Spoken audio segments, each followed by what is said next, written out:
আসসালামু আলাইকুম, শফিক ভিলেজ এগ্রোতে আপনাকে স্বাগতম। তো অবশ্য আপনার স্ক্রিনে দেখতে পাচ্ছেন ধান। আর যেহেতু আমি ধানে পানি দিতে এসেছি, আর আজকে তো মাজরা মারা বিষ, তো মাজরা মারা বিষটা দেখা যাচ্ছে বিকালবেলায় বা সকালবেলায় দিলে সবচেয়ে ভালো হয়। আর আমি যেহেতু এখন দুপুরবেলা এসেছি বেলা 10টার সময় পানি দিতে, কারণ অনেক কাজ থাকে, কাজ সেগুলো শেষ করে তারপরে এই ধানের মাঠে আসি। আর ওখানে দেখা যাচ্ছে এই মাঠে অনেকজন অনেক রকম ধান এবার চাষ করছে, কেউ বঙ্গবন্ধু করছে, কেউ 92, কেউ 89, কেউ 74। তো এর যে ধানটা আপনারা এখন দেখছেন এটা হচ্ছে 74 ধান। এখন এই ধানে মাজরা তেমন লাগেনি, আর তারপরেও দেখা যাচ্ছে মাজরা লাগতে পারে। সেই পরিপ্রেক্ষিতে ধানের আমি মাজরা মারার জন্য যে বীজটা আজ নিয়ে এসেছি সেই বীজগুলো আপনার অবশ্যই দেখাবো। আর এই ধানের দেখা যাচ্ছে ধান লাগানোর বয়স হচ্ছে আজকে 45 দিন, 45 কি 46 দিন হবে। তবে এখন কোন জায়গায় আমি দেখেছি যে মাজরা এখনো মারেনি। তারপর দেখা যাচ্ছে বলা যায় না মাজরা মারতেও পারে, সেই পরিপ্রেক্ষিতে দেখা যাচ্ছে বীজটা দেওয়া হবে।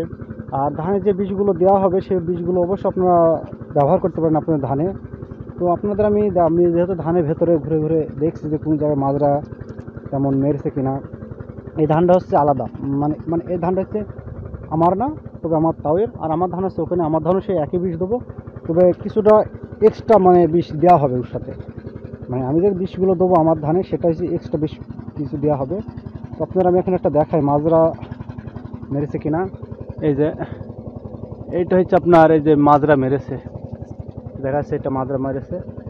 যাই হোক, আমি যে বীজগুলো এখন দেখাবো সেই বীজগুলো অবশ্যই আপনারা দেখবেন। তো চলুন আমি সেই বিষয়ের কাছে যাই। আর আপনারা ওই কোম্পানির বীজগুলো ব্যবহার করবেন, মানে একটা হচ্ছে ইন্ডিয়ার প্রোডাক্ট আর একটা হচ্ছে বাংলাদেশের, এই দুটা মিলে আজকে মাজরা মারা বীজ দেবো। চলুন আমি আপনাদের সেখানে নিয়ে যাই। তো আপনাদের আমি যে বলেছিলাম যে এখন বীজটা দেখাবো সেই বীজগুলো অবশ্যই আপনারা একটু দেখবেন। আর যে বীজগুলো আপনাদের ধানে প্রয়োগ করবেন তার কার্যকর কতটুকু, মানে কতটুকু না হয় সেটা একটু আপনারা কমেন্ট করে জানাবেন। আমি এখন যে বীজগুলো ব্যবহার করবো এই ধানটায়, তো অবশ্যই আপনারা দেখেন সেই বীজগুলো। এখানে দুই রকম বিষ আছে, এটা হচ্ছে তরল বিষ আর এটা হচ্ছে রেড। এটা রেড হচ্ছে এটা কার্টাপ জাতীয়, আর অ্যাসিটাপ্রিমিড 3%, কার্টাপ আছে 92%, রেড হচ্ছে 95 SP।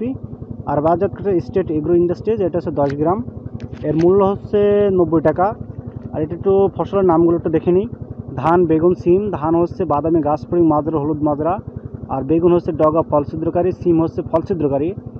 আর এটা সাবধানতা, বিষ ক্রিয়ার লক্ষণ, প্রাথমিক চিকিৎসা, প্রতিষেধক, এগুলো সবই আপনারা দেখে নেবেন। আর তার সাথে আরেকটা ব্যবহার করবো, এটা হচ্ছে আপনার ইন্ডিয়ান একটা বিষ। এটা বিষটা আমার যেহেতু খোলা বিষ, প্যাকেট বিষ তো আমি মানে বোতল বিষ তো পাই নাই, তো সেই জন্য আমি খুলে নিয়ে এসেছি। 100 গ্রামের দাম হচ্ছে 140 টাকা দাম। তো ইন্ডিয়ার একটা সিনজেন্টারের বিষটা, তো আপনারা যারা ভারতের কোনো আমার অডিয়েন্স যদি থাকে অবশ্যই আপনার বিষটা ব্যবহার করতে পারেন ধানে মাজরার জন্য। আর আমি যেহেতু বর্ডারে করলে আমাদের বাসা, সেই জন্য আমরা দেখা যাচ্ছি ইন্ডিয়ার কিছু বিষ আমরা প্রোডাক্ট কিনতে পারি। তো সেই পরিপ্রেক্ষিতে দেখা যাচ্ছে ধানে এটা এই বিষটা দেওয়া হবে। যাই হোক, আশা করি আমার ভিডিওটা ভালো লেগেছে। ধন্যবাদ সবাইকে।